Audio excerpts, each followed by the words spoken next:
Human rights in Islam. Since God is the absolute and sole master of man and the universe, he is the sovereign Lord, the sustainer, and nourisher, the merciful, whose mercy enshrines all beings, and since he has given each man human dignity and honor, and breathed into him of his own spirit, it follows that, united in him and through him, and apart from their other human attributes, men are substantially the same and no tangible and actual distinction can be made among them, on account of their accidental differences, such as nationality, color, or race. Every human being is thereby related to all others and all become one community of brotherhood in their honorable and pleasant servitude to the most compassionate Lord of the universe. In such a heavenly atmosphere, the Islamic confession of the oneness of God stands dominant and central, and necessarily entails the concept of the oneness of humanity and the brotherhood of mankind. Although an Islamic state may be set up in any part of the earth, Islam does not seek to restrict human rights or privileges to the geographical limits of its own state. Islam has laid down some universal fundamental rights for humanity as a whole, which are to be observed and respected under all circumstances, whether such a person is resident within the territory of the Islamic State or outside it, whether he is at peace with the state or at war. The Quran very clearly states, "O believers, be you securers of justice, witnesses for God.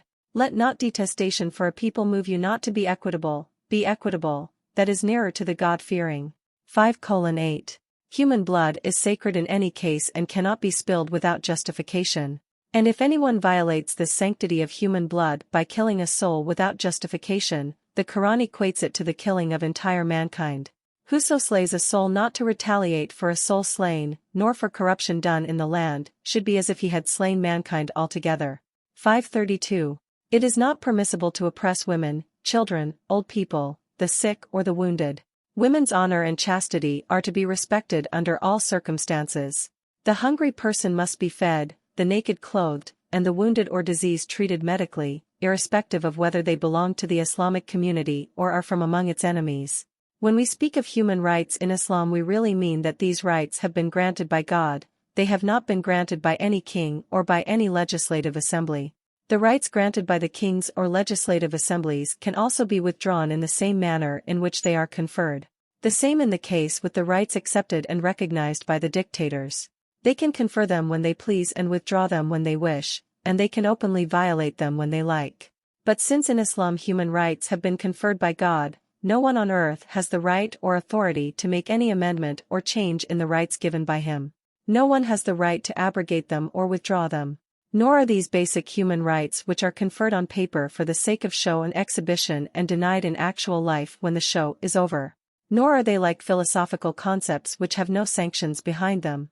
The Charter and the proclamations and the resolutions of the United Nations cannot be compared with the rights sanctioned by God, because the former is not applicable on anybody while the latter is applicable on every believer. They are a part of the Islamic faith. Every Muslim or administrators who claim to be Muslim will have to accept, recognize and enforce them. If they fail to enforce them and start denying the rights that have been guaranteed by God, or make amendments and changes in them, or practically violate them while paying lip service to them, the verdict of the Quran for such government is clear and unequivocal. Those who do not judge by what God has sent down are the disbelievers. 5:44. Human rights in an Islamic state. 1. The security of life and property.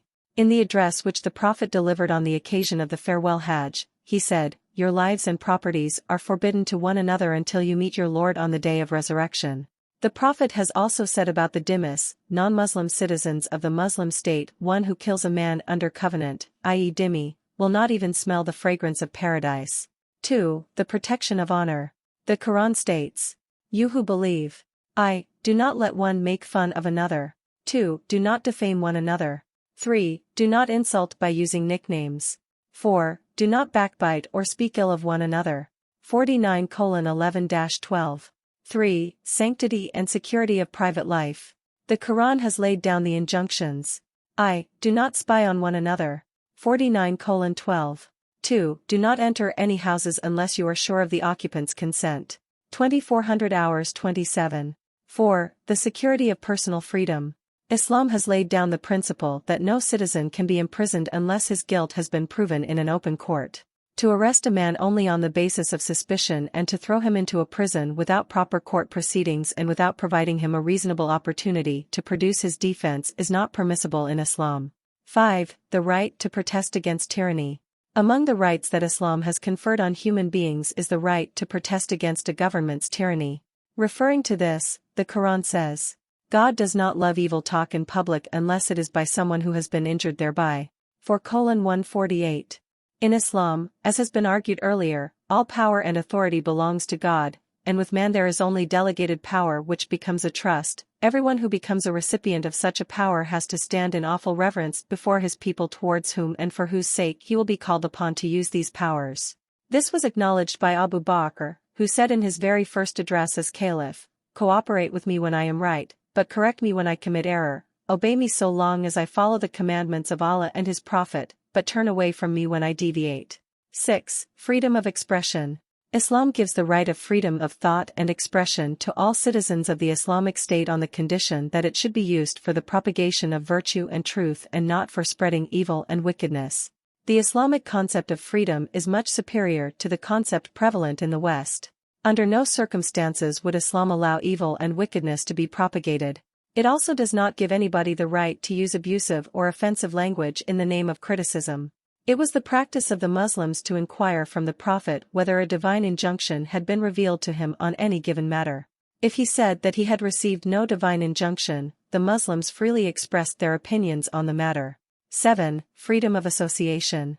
Islam has also given people the right to freedom of association and formation of parties or organizations.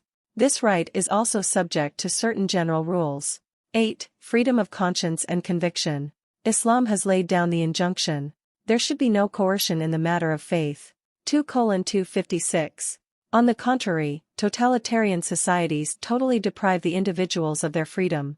Indeed, this undue exaltation of the state authority, curiously enough, postulates a sort of servitude, of slavishness on the part of man. At one time, slavery meant total control over man. Now that type of slavery has been legally abolished, but in its place, totalitarian societies impose a similar sort of control over individuals. 9. Protection of religious sentiments. Along with the freedom of conviction and freedom of conscience, Islam has given the right to the individual that his religious sentiments will be given due respect and nothing will be said or done which may encroach upon his right. 10. Protection from arbitrary imprisonment.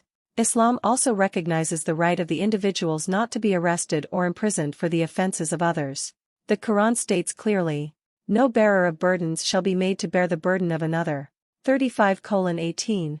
11. The right to basic necessities of life. Islam has recognized the right of the needy people for help and assistance to be provided to them. And in their wealth there is acknowledged right for the needy and destitute. 51:19. 12. Equality before the law. Islam gives its citizens the right to absolute and complete equality in the eyes of the law. 13. Accountability of rulers to the law. A woman belonging to a high and noble family was arrested in connection with theft. The case was brought to the Prophet, and it was recommended that she might be spared the punishment of theft. The Prophet replied, "The nations that lived before you were destroyed by God because they punished the common man for their offenses, and let their dignitaries go unpunished for their crimes. I swear by him who holds my life in his hand that even if Fatima, daughter of Muhammad, had committed this crime, I would have amputated her hand." 14. The right to participate in the affairs of state. And their business is conducted through consultation among themselves. 42:38. The Shura or the Legislative Assembly has no other meaning other than that the executive head of the government and the members of the assembly should be elected by free and independent choice of the people. Lastly, it is to be made clear that Islam tries to achieve the above-mentioned human rights and many others not only by providing certain legal safeguards, but mainly by inviting mankind to transcend the lower level of animal life to be able to go beyond the mere ties fostered by the kinship of blood, racial superiority, linguistic arrogance, and economic privileges. It invites mankind to move on to a plane of existence where, by reason of his inner excellence, man can realize the ideal of the brotherhood of man.